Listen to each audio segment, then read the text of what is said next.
Hey everybody, I'm going to do a review here on the Inertia X-frame blow-up sleeping pad by Klymit.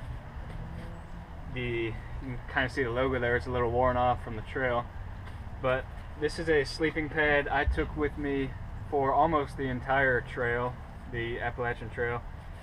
And I picked it up just after the Smokies because every now and then I would sleep in a shelter or on a hard surface or on the ground, and it would be really uncomfortable because I didn't have a sleeping pad because I was using an underquilt in my hammock. So I picked this up because it was pretty much the lightest option available and it suited my needs more so than a big bulky pad like this, which is also heavier. So I'll just go ahead and run down what comes with it if you get it. First off, you'll get this patch kit, which comes with some glue and extra material in case you get a hole in the pad, which was never a problem for me. I don't even think I came close to getting a hole.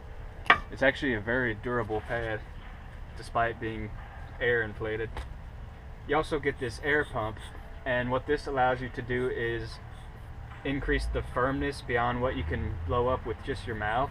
So if you're a heavier person, you'll want this to make the pad firm enough for you. Or if you like firm pads. I actually didn't use this. If you're around 150, 160, I think being able to blow up the pad with your mouth is plenty enough pressure. This is really, I didn't use it, I sent it home because I could get enough pressure with just my mouth. Okay, and those are the accessories. Other than that, you have your stuff sack and your pad. See it here. And if you notice, the size of it rolled up is pretty compact. It's a little bit bigger than a soda can. This is the pad.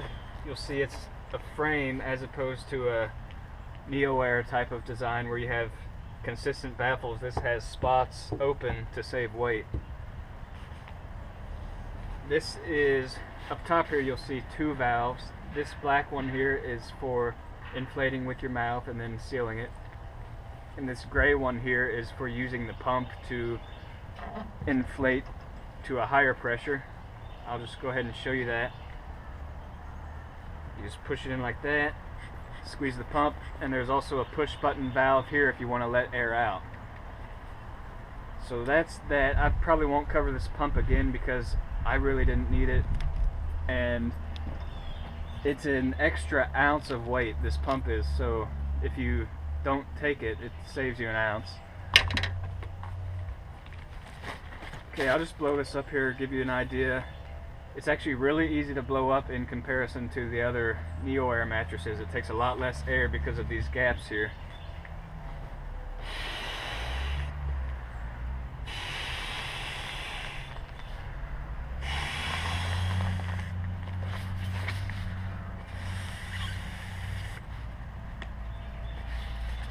So you can see that's pretty much fully inflated, and it took about 4 breaths.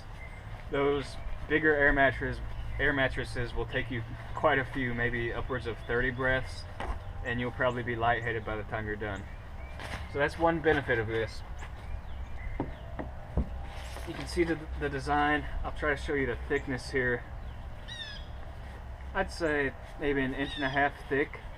Not as thick as the neo-airs are, which are probably 2 inches at least, but enough to provide enough comfort. Okay, so here is a Thermarest z-lite pad.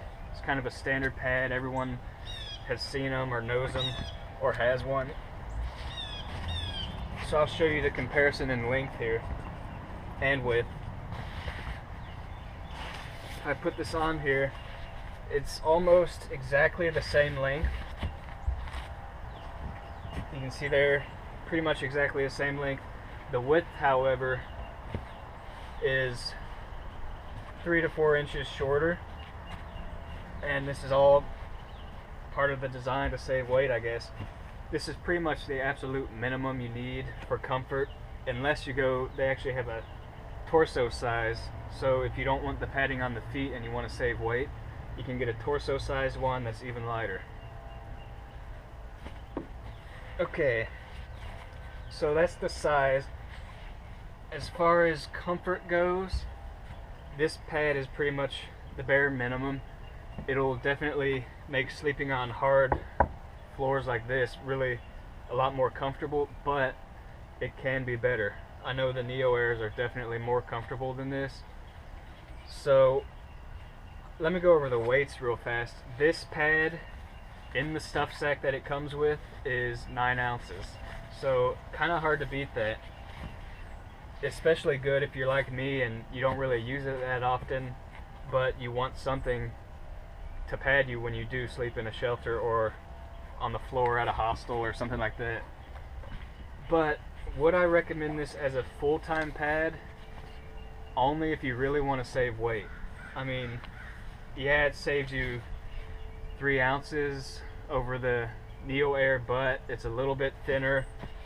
It's not as thick, definitely not as comfortable. So it really depends on what your mindset is. If you want to shed the most weight you can, go with this, or don't even go with a pad at all if you're really serious about it. But if you're more of a comfort driven person but you still want to stay on the lightweight side, I'd go with the Neo Air, to be honest, or look into some other options. Obviously these are great pads, but they're just not as comfortable. Okay, so the weight is 9 ounces with the stuff sack. If you include the air pump, it'll be 10 ounces. And durability, there's really no question about durability. It lasted the entire trail for me, and I used it not maybe once a week at most. I didn't use it that often, but I think I used it enough to get a good idea. So I'll show you how it fits here. There's really no wiggle room. You get your head padded. All the padding is in the essential spots, like your hips, your head. You have a pad at your calves and at your feet and your shoulders, and that's about it. It's kind of body mapped to be precisely where it needs to be and nowhere else. So it's comfortable. I'm a side sleeper, and if you're a side sleeper, this isn't the best option, because if you're sleeping on your side, you kind of drift off the padded area, so you kind of have to measure out exactly where you're laying, and it's not the easiest thing. But that said, it is definitely lightweight, and it works. It's way better than sleeping on the ground. So let me look at what I have written down here. Yes, not too much else to cover. I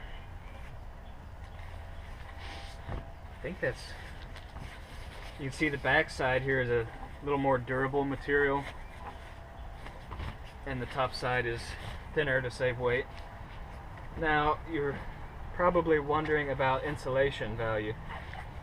With these gaps in the pad, it's you would think that you would lose insulation with you'd get a draft in there, or just with no actual insulation you would think it would get cold. But if you're on a sleeping bag or in a sleeping bag, the extra puff or the down or the insulation in your bag fills up these holes, so it's actually not that big of a concern.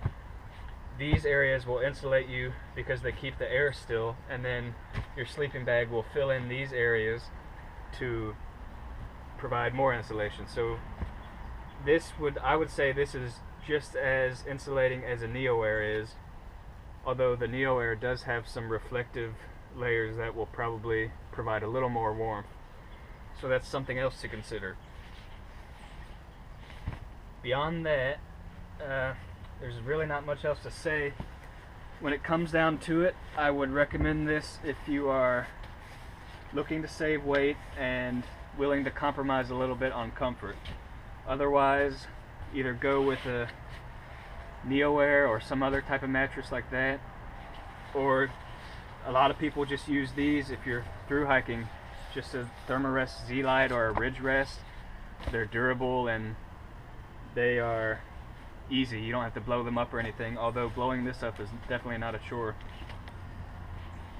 So hope you enjoyed the review. I've got some more videos coming soon, and I'll see you later.